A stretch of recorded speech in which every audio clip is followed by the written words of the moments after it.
Shalom Bapak Ibu Saudara.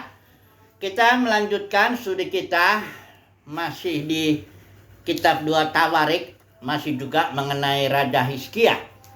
Ini raja yang standarnya yang sangat bagus lah ya. Standarnya sama ya dengan Raja Daud ya, leluhurnya. Ini dinasti Daud yang luar biasa nih, Raja Hizkia. Kita sudah bahas mengenai Hizkia menguduskan rumah Tuhan. Hizkia juga sudah merayakan Paskah, dan kemudian yang ini kita akan belajar mengenai Hizkia yang menganjurkan supaya orang Israel bayar ya persepuluhan ya, sumbangan. Mari kita baca dulu ya. Ini jadi pembicaraan mengenai persepuluhan, juga buah sulung di sini ada disinggung ya. Coba dulu kita lihat di 2 Tawarik pasal 31. Di sini di perikopnya ada judul Hizkia mengatur sumbangan untuk para imam dan orang Lewi. Ayat 4 saya bacakan. Ia memerintahkan, maksudnya Hizkia memerintahkan rakyat, yakni penduduk Yerusalem, untuk memberikan sumbangan yang menjadi bagian para imam dan orang-orang Lewi, supaya mereka dapat mencurahkan tenaganya untuk melaksanakan Taurat Tuhan. Karena memang di dalam Taurat Tuhan, hukum Taurat itu ada sumbangan ya bagi suku Lewi, termasuk dari imamnya, imam besarnya, terus imam-imam dan suku Lewinya sendiri. Itu ada sumbangan-sumbangan yang memang diterapkan, aturannya itu ada ya. Di sini dikatakan, tapi semuanya itu sumbangan itu dari hasil tani. Coba dulu kita lihat pasal 5 ayat 5 ini. Segera setelah perintah ini tersiar, orang Israel membawa dalam jumlah yang besar. Ya, ini hasil pertama, ini buah sulung nih, daripada gandum, anggur, minyak, madu, dan segala macam hasil bumi.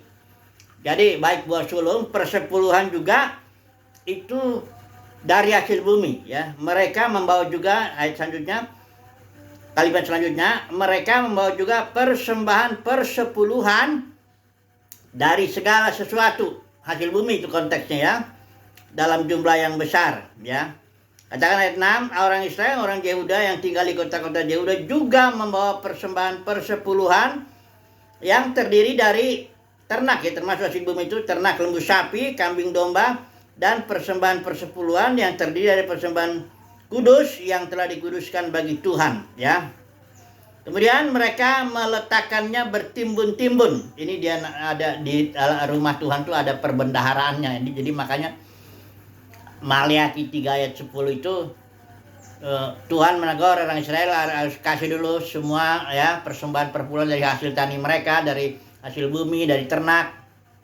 Bayar supaya ada makanan ya di dalam rumah perbendaharaan Tuhan ya. Jadi rumah perbendaharaan Tuhan itu bukan bendahara dalam arti dalam gereja itu uang ya, bukan begitu ya. Nanti kita lihat dulu. Kemudian ayat 9, Hizkia ditanya lah ya. Setelah ditimbun itu ada penjaganya tentu. Hizkia tanya mengenai timbunan itu. Dijawab oleh Ajarja imam kepala keturunan Zadok demikian. Sejak persembahan khusus mulai dibawa ke rumah Tuhan, kami telah makan sekenyang-kenyangnya. Karena memang yang dibawa itu kan hasil bumi, ternak apa saja. Mereka makan sekenyang-kenyangnya itu, persembahan-persembahan itu. Dan katanya masih ada sisanya. Ya, jadi masih ada sisanya, artinya banyak lah ya. Persembahannya itu banyak lah ya. Nah, dengan tindakan ini, Hizkia memperdulikan rumah Tuhan. Karena memang seorang raja yang baik, keturunan dinasti Daud itu, dia harus pikir rumah Tuhan. Dalam konteks itu adalah gedung bait suci, atau bait suci itu ya, rumah Tuhan ya. Jangan nanti di dalam dinasti Kristenan dibilang rumah Tuhan gedung denominasi. Salah ya, rumah Tuhan dalam dinasti Kristenan atau rumah Bapa itu orang kita. Karena kita adalah bait daripada Roh Kudus. Jadi setiap raja yang baik pasti dia mikirin tentang rumah Tuhan. Hizkia memikirkannya, pertama dikuduskan, kedua dia melakukan Paskah sesuai aturan, ketiga dia mengajak orang Israel kasih persembahan untuk imam suku Lewi, karena mereka inilah yang melayani di bait suci. Tidak boleh semua suku, itu kasusnya kan karena anak lembu emas dan Tuhan pilih suku Lewi itu kan. Jadi inilah cara Hizkia untuk dia memperdulikan rumah Tuhan dengan cara orang Israel, ayo sumbangan yang harus yang ditetapkan dalam hukum Taurat kasih. Buah sulung, persepuluhan, ada persembahan khusus, semuanya itu hasil bumi ya. Hasil bumi, ternak juga termasuk itu ya. Oke. Sekarang mari kita terapkan dulu ke dalam konteks perjanjian baru. Gereja ya. Ini soal duit ini kadang-kadang panjang urusannya. Sebenarnya sederhana sekali. Sederhana sekali. Kalau saya mungkin ngajarin kepada anak SD ya, kelas 3, kelas 4. Sebentar aja saya udah bisa ya, 5-10 menit itu. Barangkali saya sudah bisa kasih pertanyaan begini. Apakah persembahan persepuluhan buah sulung atau hasil sayur itu apa-apa? Hasil bumi itu, ternak atau sebagainya itu bisa diterapkan dalam konteks perjanjian atau dalam perjanjian baru atau dalam gereja atau saat ini. Bisa nggak? Saya tanya itu setelah saya jelaskan 5-10 menit ya. Saya yakin mereka akan menjawab tidak mungkin lah Pak. Kata itu kan dulu zaman Israel. Itu kan peraturan untuk orang Israel, katanya anak SD ini, anak-anak SD kelas 3, 4 SD lah ya. Gimana nih Bapak? Masa diterapkan ke kita di sini? Ngerti dia. Ya, karena saya jelaskan 5-10 menit. Tapi sekarang ini barangkali saya ngejelasinnya agak panjang sedikit supaya ya lebih jelas lagi lah ya. Yang pertama saya mau jelasin apa istilah Yunani orthotomeo yang muncul dalam 2 Timotius 2:15 cuma 1 kali dalam perjanjian baru, tapi itu sangat penting sekali ayat itu. Terjemahan bahasa Indonesia LAI atau ILT tidak terlalu tepat ya. Jadi orthotomeo itu istilah Yunani yang terjemahan letter luck-nya itu cut straight, potong lurus. Potong lurus bukan berarti motong lurus, artinya motong dengan tepat. Ini seorang hamba Tuhan, kata Paulus, seorang pelayan Tuhan harus bisa memilah dengan tepat firman kebenaran ya, supaya jangan nanti dicampur adukan. Ini sebenarnya bicara soal prinsip konteks ya. Kalau mau lihat misalnya Abraham mempersembahkan Ishak diminta Tuhan. Itu kan konteksnya sebelum itu zaman leluhur ya. Jangan dibawa di sini, tidak mungkin lah Tuhan menyuruh seorang bapak mempersembahkan anaknya. Malah di dalam zaman perjanjian lama aja, zaman Musa itu udah menjadi kekejian itu. Kalau orang sampai mempersembahkan anaknya, biasanya bangsa-bangsa asing suka mempersembahkan anaknya yang masih bayi, ya. Itu udah kekejian, ya. Jadi atau misalnya dalam konteks perjanjian lama, Tuhan nyuruh bunuh itu 7 bangsa itu yang di tanah perjanjian itu, yang di tanah Palestina itu. Sementara dalam perjanjian baru, jangan bunuh orang itu, tampar pikir aja disuruh kasih yang kanan atau minimal lari lah kalau ditampar. Kan jadi itu orthotomeo, dengan tepat memilah firman kebenaran. Kalau ada firman kebenaran dilihat dulu konteksnya, di zaman apa dan sebagainya. Jadi kalau saya bilang saya ngomong sama anak kelas 3 atau 4 SD, satu ayat ini aja, satu istilah ini aja. Saya mau bilang sama dia, anak-anak, kalau mau menerapkan firman Tuhan ke zaman sekarang, nggak bisa asal terap begitu aja. Lihat dulu situasinya waktu itu gimana gitu. Misalnya Israel disuruh perang, bunuh 7 bangsa. Ayo boleh, saya tanya sama dia, boleh nggak sekarang ini gereja atau saya ini perang yang memerangi orang yang melawan kekristenan? Dia pasti jawab, nggak bisa Pak, nanti dikenain hukum, kita di sini kan beda zamannya. Dia pasti jawab begitu. Dia akalnya jalan gitu loh. Cuman saya kadang-kadang bingung nih teolog-teolog atau katakanlah pengajar-pengajar persepuluhan lah, buah sulung, otaknya nggak jalan. Sebenarnya jalan oleh uang, oleh cinta uang jalan dia. Karena dia pikir saya mau pelayanan, bangun organisasi, bangun gedung, bangun ini kan butuh duit. Nah, jadi saya bagaimana caranya? Yang dosen saya aja ngomong begitu kok. Ya, dosen saya ngomong perpuluhan itu ya harus. S3 teologi, sekolahnya bagus dan sebagainya. Tapi jadi kadang-kadang ini soalnya ini bukan soal teologis ini. Sebenarnya kalau soal teologi itu gampang kok. Boleh nggak sih diterapin ini kan untuk aturan keimaman Harun dengan hukum Taurat itu hukumnya, aturannya perpuluhan itu semua termasuk di situ. Persembahan persuluhan, buah suluhan itu dalam orang Yahudi bikin 613 aturan tuh. Ini masuk dalam kategori persembahan donasi kepada bait suci. Persepuluhan, buah suluhan, semuanya itu persembahan khusus. Itu kan urusan orang Israel di sana. Kita di sini gereja kan lain. Kalau di sana ibadah tuh bait sucinya itu adalah gedung. Kalau di sini bait sucinya bait roh adalah kita. Ya, kalau di sana ibadahnya ritual begini, begini. Kalau di sini ibadahnya dalam roh dan kebenaran. Ya. Jadi udah susah ya, kalau sebenarnya gampang ya, tapi jadi susah. Perkara gampang jadi susah karena senang duit gitu loh. Jadi aduh, kadang-kadang saya kadang suka post juga itu di Facebook. Aduh, ampun jadi ruwet itu ya masalahnya ya. Gara-gara itu. Jadi ortotomeo itu artinya ini terjemahan yang tepat ini apa yang literal ini ya. Dikatakan di sini ortotomeo itu terjemahnya rightly dividing the word of the truth. Artinya rightly dividing, memilah dengan tepat firman kebenaran. Jadi kalau para ahli teologi suka tuh memilah ya zaman ya. Kalau saya memilahnya jadi 7. Zaman Adam, lain itu aturannya. Kemudian bapak dari bapak zaman Nuh ya. Kemudian zaman Abraham ya. Kemudian langsung zaman Musa, itu 4 aja ya. Karena hukum-hukumnya beda-beda tuh. Kemudian masuk ke sini zaman, kalau saya menyebut itu zaman para pemenang gereja. Karena gereja udah jatuh, jadi dipanggil representatifnya para pemenang. Zaman para pemenang. Nanti ada lagi zaman kerajaan yang ke-6, baru zaman langit dan bumi yang baru. Masing-masing beda itu apanya, hukumnya, aturannya dan sebagainya itu beda. Jadi jangan diaduk-aduk. Ya. Dalam kekristenan ini ya itu aduk-adukan. Terus dia bilang gini, ada yang pembela ini aja. Buktinya itu disebut di dalam PB ada perpuluhan, nanti saya baca dulu ya. Ini juga ini yang dasar Matius 23 ayat 23. Ini Yesus negor orang Farisi, ya. Ditegur orang Farisi karena orang Farisi itu, coba saya baca ya, Matius 23 ayat 23 ini ya. Dibilang begini.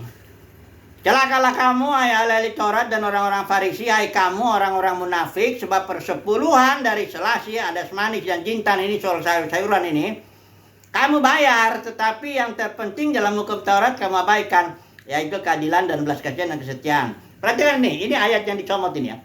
Yang satu harus dilakukan dan yang lain jangan diabaikan. Itu dicomot lah. Termasuk itu saya sebutlah namanya ini Gilbert Lumendong. Kebetulan saya waktu itu dengar dia ngomong perpuluhan. Dia comot lah ayat ini kan. Yang satu harus dilakukan, artinya perpuluhan harus dilakukan. Maksudnya keadilan, belas kasihan dan kesetiaan itu harus dilakukan. Tapi yang lain, maksudnya persepuluhan jangan diabaikan. Itu betul kalimatnya. Memang maksud Yesus gini sama orang Farisi. Yang satu harus dilakukan, ya. Oh, maksudnya yang satu dilakukan itu perpuluhan harus dilakukan. Yang lain ini maksudnya keadilan, belas kasihan, kesetiaan itu jangan diabaikan karena itu penting. Nah, si Gilbert ini salah satu, saya beri contoh aja. Gilbert ini banyak orang nafsirin begini juga. Gilbert ini langsung ambil ini, dia bilang sama gereja, yang satu katanya harus dilakukan, artinya persepuluhan, yang lain keadilan kasih ini jangan diabaikan. Dia comot ayat ini, padahal konteks ayat ini itu Yesus sedang bicara sama orang Yahudi, sama ahli Taurat orang Farisi, bangsa Israel yang memang aturannya adalah aturan perpuluhan. Hukumnya, hukum perpuluhan, keimamatan Harun, aturannya Harun. Emang begitu. Tapi kalau nanti di sini kita nanti lihat sebentar ini aturan gereja itu memang aturan Melkisedek. Nggak ada lagi aturan hukum Taurat, di sini hukum hayat, ya. Jadi comot ayat ini, diterapin ini biasa itu. Kalau emang orang dicinta duit, ya begitu. Dicomot ayat, diterapkan ke sini. Padahal ayat ini bicara sama orang bangsa Israel. Kayak Maleakhi 3:10 itu juga, ya. Sampai diancam juga, jangan mencuri, ya. Itu ayat semuanya, aduh, belajar enggak sih ya. Kalau orang kalau ngomong kan dilihat dia ini sedang ngomong sama siapa, permasalahannya apa, latar belakangnya apa, kenapa dia, kan itu dipikirin. Supaya jangan comot itu diterapin ke sini. Ya. Aduh, kadang-kadang itu perkara kecil loh. Maksudnya perkara gampang, cuman jadi ribet karena emang udah cinta duit, pengen duit dari perpuluhan itu. Kaya loh. Para pendeta itu apa dari perpuluhan begitu. Oh, bisa ngumpulin ratusan miliar, bisa bahkan triliun. Ya ada itu. Ya ambil kasus bapak sama anak. Ya bayangin aja kalau jemaat 10.000 aja udah berapa itu perpuluhannya. Kalau mau ditarik ya. Tapi, nah itu dia. Itu ajaran perpuluhan itu adalah ajaran dalam konteks keimamatan Harun. Gereja keimamatannya Melkisedek, ini saya baca dulu ya. Ngasih ya, Ibrani ya. Kalau masih ini juga nggak ngerti setelah selesai, saya sebentar lagi selesai. 20 menit lagi, 15 menit lagi. Kalau masih juga nggak ngerti, ya sudahlah. Saya cuma bilang itu bukan masalah teologis. Persepuluhan itu masalah perut. Masalahnya orang udah pengen duit gitu loh. Para pemimpin ini, denominasi ini udah pengen duit. Jadi mau nggak mau dia mengajarin. Dari mana duitnya? Kalau cuma persembahan kantong kolektor paling berapa itu ya. Jadi saya bilang ya, kalau udah saya jelasin ini masih juga ada yang nggak ngerti, itu bukan persoalan teologis, tapi persoalan perut. Cuan, duit ya. Coba dulu ya, lihat. Ini sangat jelas sekali nih, Ibrani pasal 7, surat Ibrani ini. Saya jelasin dulu ya, kalau saya lihat berpikirannya konteks ya.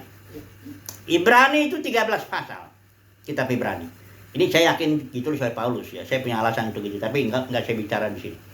Yang jelas penulis Ibrani, masalahnya latar belakangnya kenapa dia nulis kitab Ibrani, karena orang-orang Yahudi yang jadi Kristen cenderung kembali kepada aturan-aturan perjanjian lama.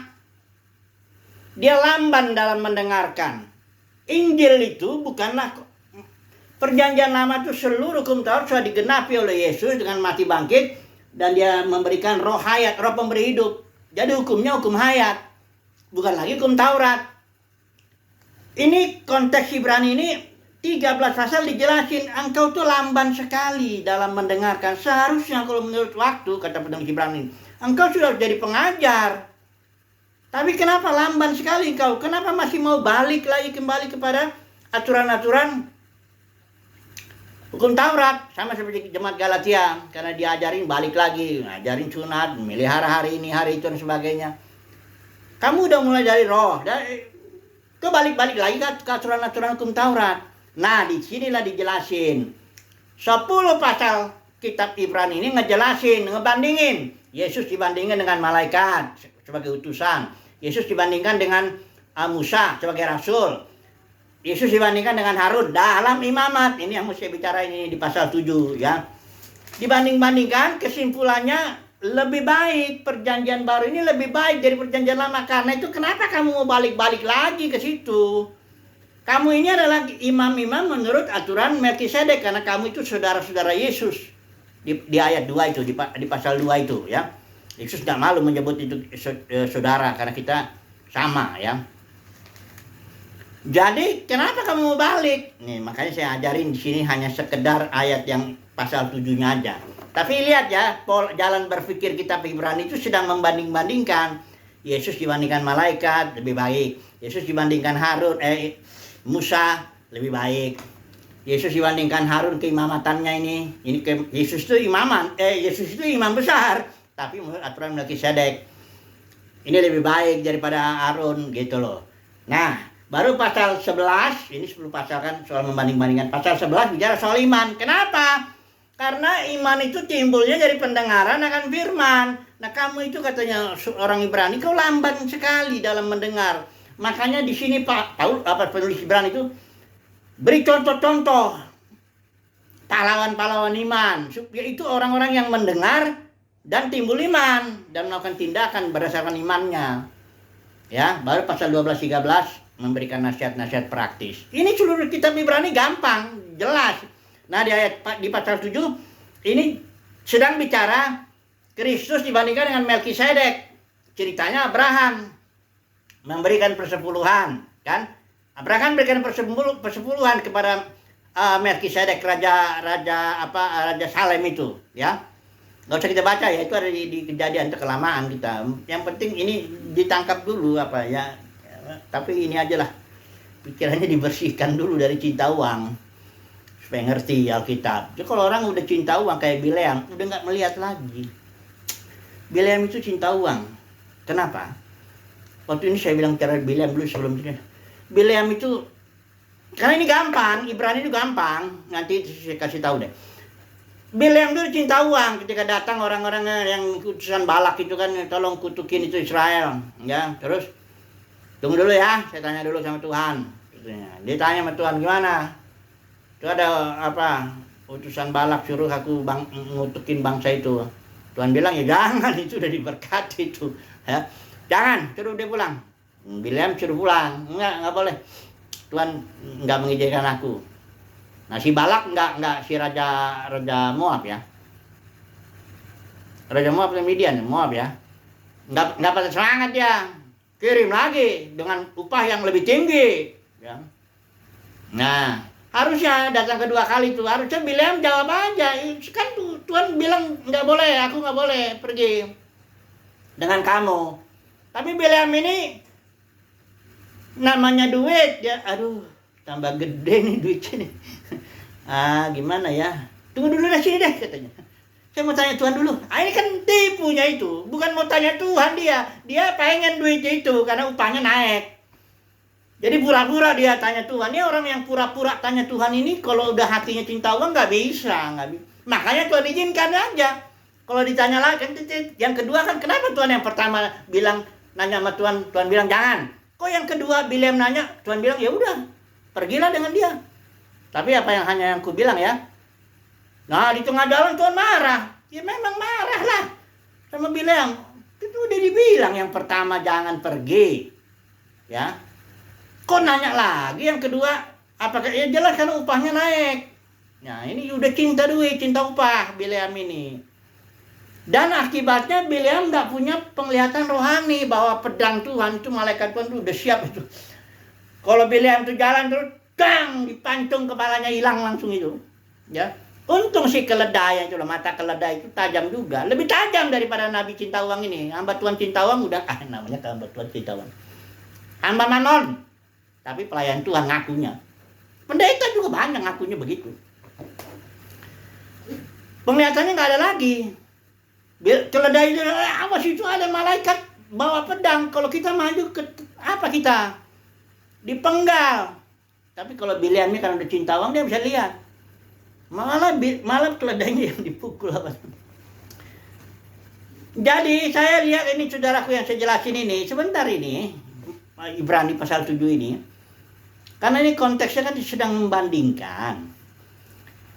Dibandingkanlah bahwa ini kan Yesus itu imam besar aturan Melkisedek. Ini Harun, ini Yesus sedang dibandingkan dengan Harun. Ini kan aturan Harun, ya. Nah, ada cerita Abraham memberi perpuluhan kepada Melkisedek. Abraham itu di atasnya kan, leluhurnya Harun itu, grup leluhurnya bangsa Israel. Abraham memberikan perpuluhan kepada Melkisedek dan Melkisedek memberkati Abraham. Ada dua hal ya. Pertama, Abraham memberi perpuluhan kepada Melkisedek. Yang kedua, Melkisedek memberkati Abraham. Terus di sini dibilang ayat 7, memang tidak dapat disangkal bahwa yang lebih rendah diberkati oleh yang lebih tinggi. Jadi artinya Melkisedek lebih tinggi dari Abraham karena Melkisedek memberkati Abraham, itu satu. Yang kedua, karena Melkisedek mendapat perpuluhan dari Abraham. Nah, kan bangsa Israel itu kan masih ada dalam apanya? Di sini bilang dalam pinggang masih dalam kandungan Abraham. Jadi secara tidak langsung bangsa Israel juga memberi perpuluhan kepada Melkisedek. Berarti Melkisedek lebih tinggi daripada bangsa Israel, daripada imamat Harun. Berarti keimamatan Melkisedek yaitu Yesus ini lebih baik daripada keimamatan Harun. Gampang kan? Nangkep kan? Jangan cinta uang deh. Kalau mau melayani Tuhan, melayanilah. Ya baik-baik. Jangan suka tipu, nanti kena loh. Betul ya. Saya baru dengar khotbah. Sebut aja lah, karena saya bilang itu Abraham Adi Saputra, ketua GBI itu kalau nggak salah. Abraham Adi Saputra itu itulah namanya. Saya udah posting. Sekarang udah waktunya kita buka aja lah ya. Dia bicara bahwa semua yang harta benda dunia ini semua dititipin oleh Tuhan kepada kita, bukan milik kita, milik Tuhan, betul. Nanti setelah kita mati, kita akan tinggalkan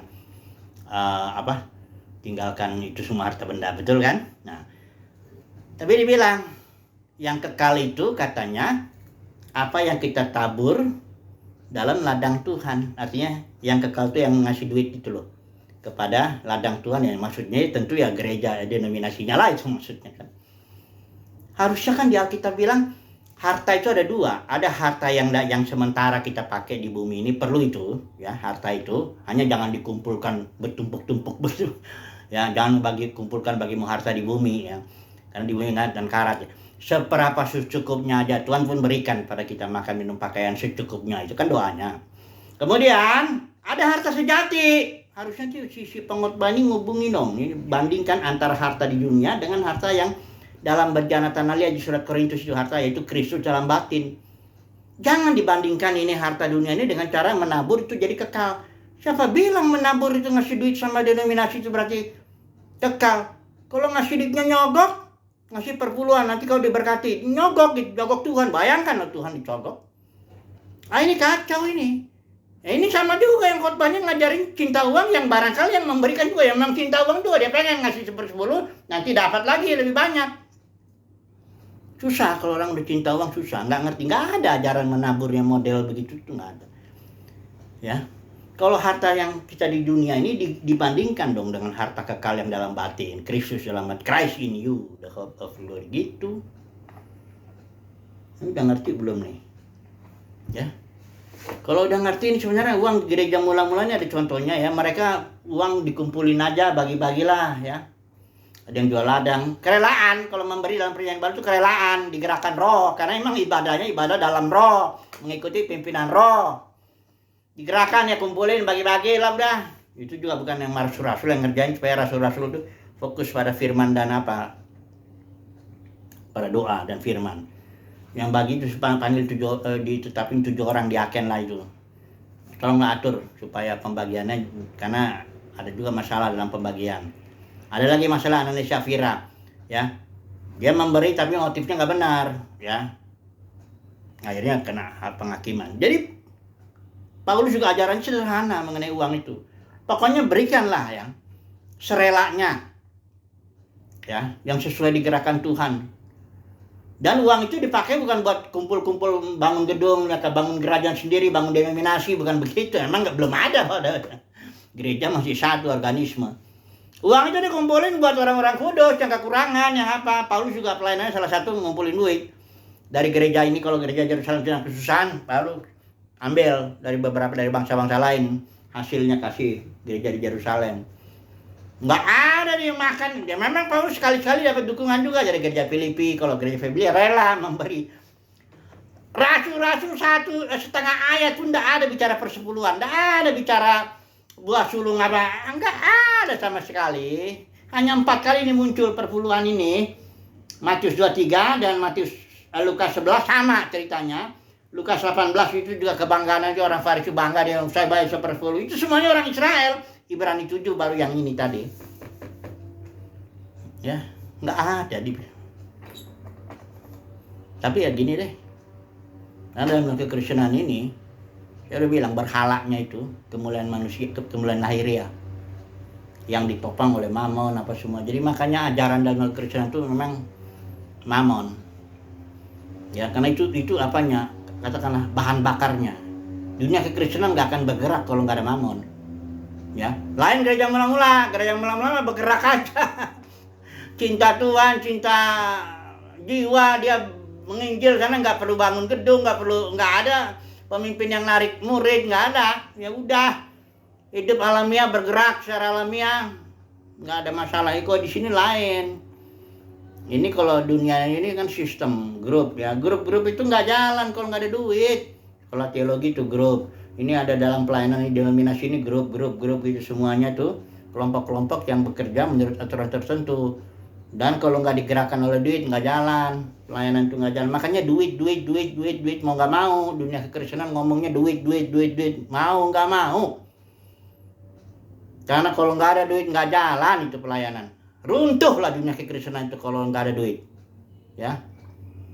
Jangan comot-comot orang Israel. Peraturannya di sini beri sukarela. Coba kalau beri sukarela. Kalau orang nggak mau ya jangan paksa. Habislah dunia Kristen merosot uang itu. Ya. Jadi, udahlah, saya simpulan dulu lah. Jadi Hizkia ini seorang yang cinta Tuhan. Ya, dia seorang yang standar kehidupan atau standarnya dia tuh sama dengan Daud. Ya, leluhurnya itu. Dan dia peduli dengan rumah Tuhan. Salah satu ekspresi kepedulian Hizkia itu dengan cara dia mengingatkan lagi, hai orang Israel, rakyat, suku-suku yang lain selain suku Lewi itu.